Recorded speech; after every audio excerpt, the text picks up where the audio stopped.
Chapter 7. A tiny bit of light came through the shower curtains and all from our room, and I could see him lying in the bed. I knew damn well he was wide awake. "Ackley," I said. "You awake?" "Yeah."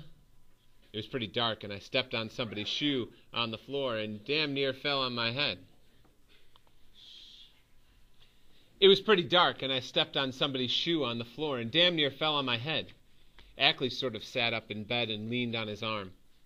He had a lot of white stuff on his face for his pimples.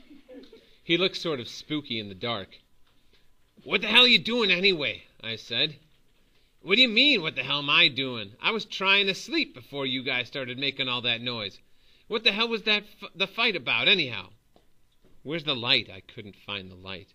I was sliding my hand all over the wall. "What do you want the light for? Right next to your hand." I finally found the switch and turned it on.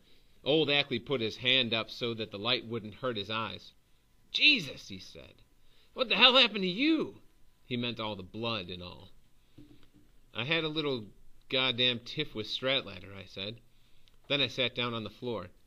They never had any chairs in their room. I don't know what the hell they did with their chairs. "Listen," I said, "do you feel like playing a little canasta?" He was a canasta fiend.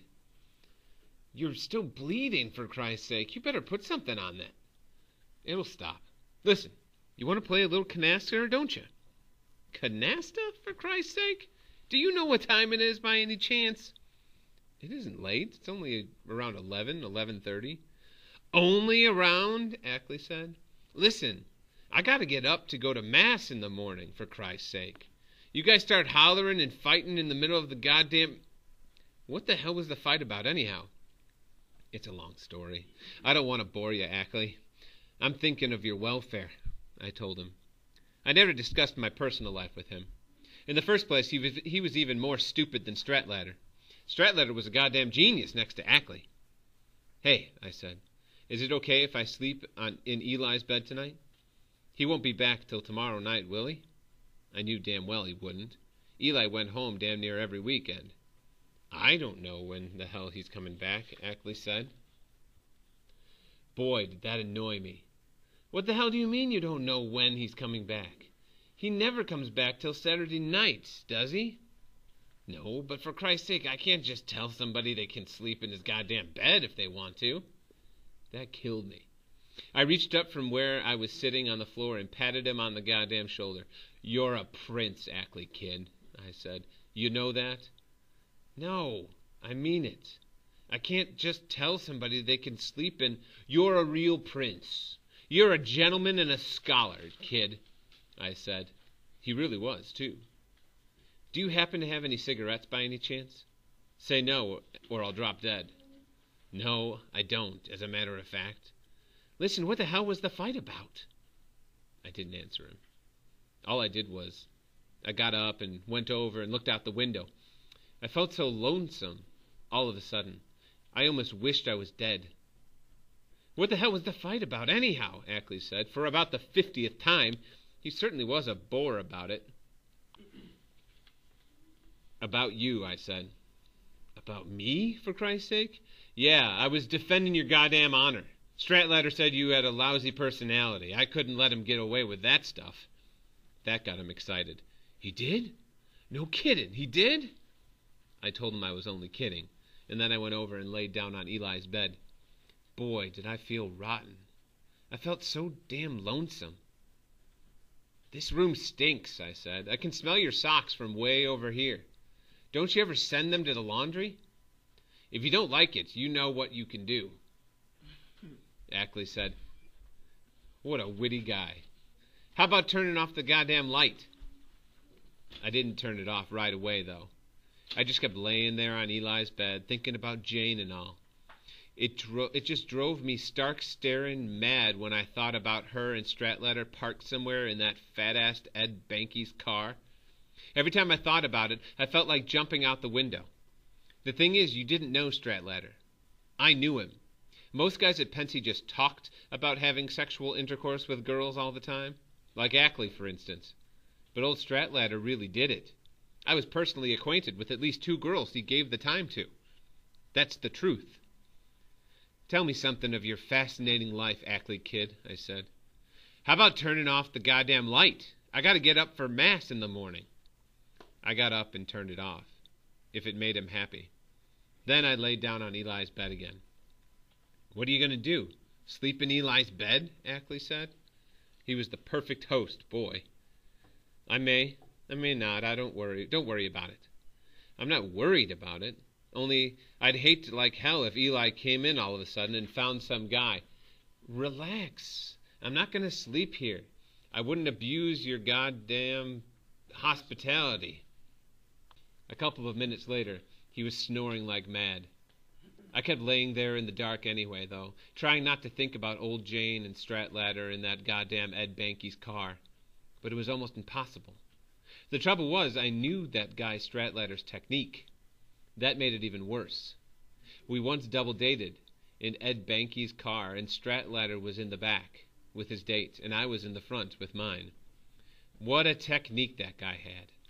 What he'd do was, he'd start snowing his date in this very quiet, sincere voice, like as if he wasn't only a very handsome guy, but a nice, sincere guy, too. I damn near puked listening to him.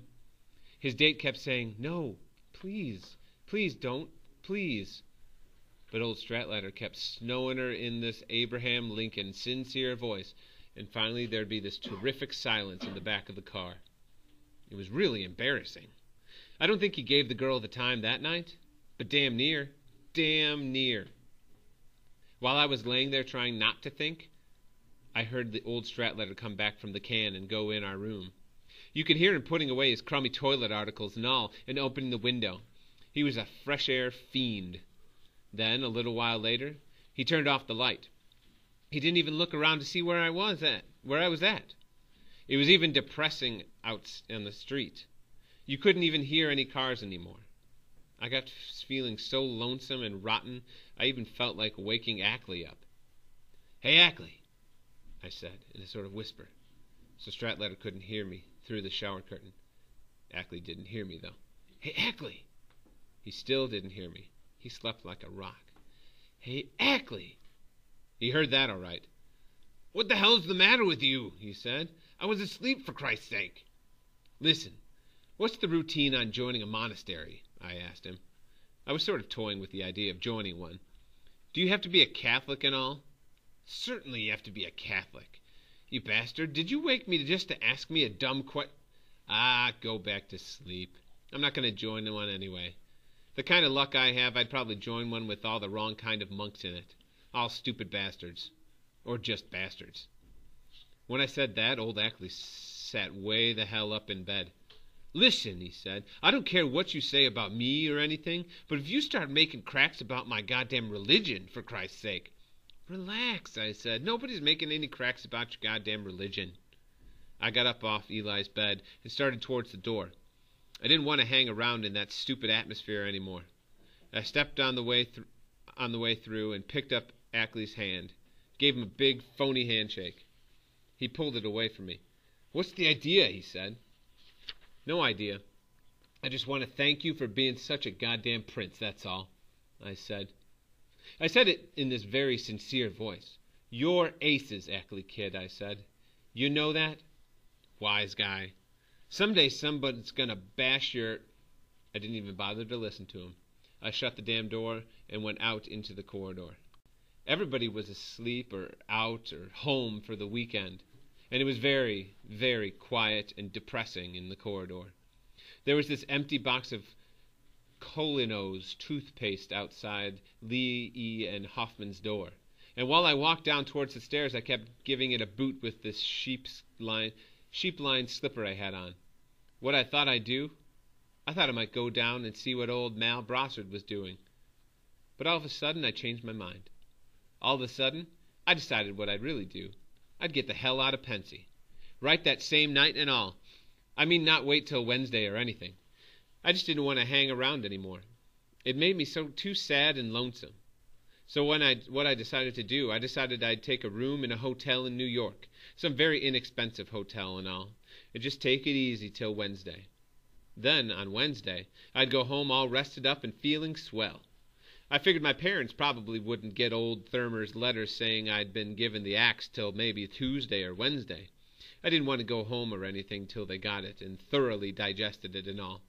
I didn't want to be around when they first got it. My mother gets very hysterical.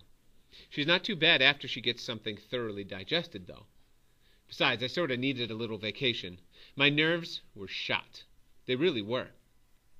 Anyway, that's what I decided to do. So I went back to the room and turned on the light and started packing and all. I already had quite a few things packed.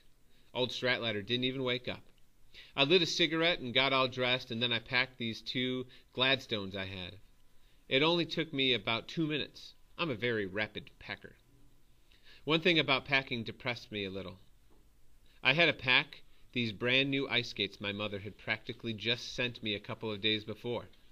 That depressed me.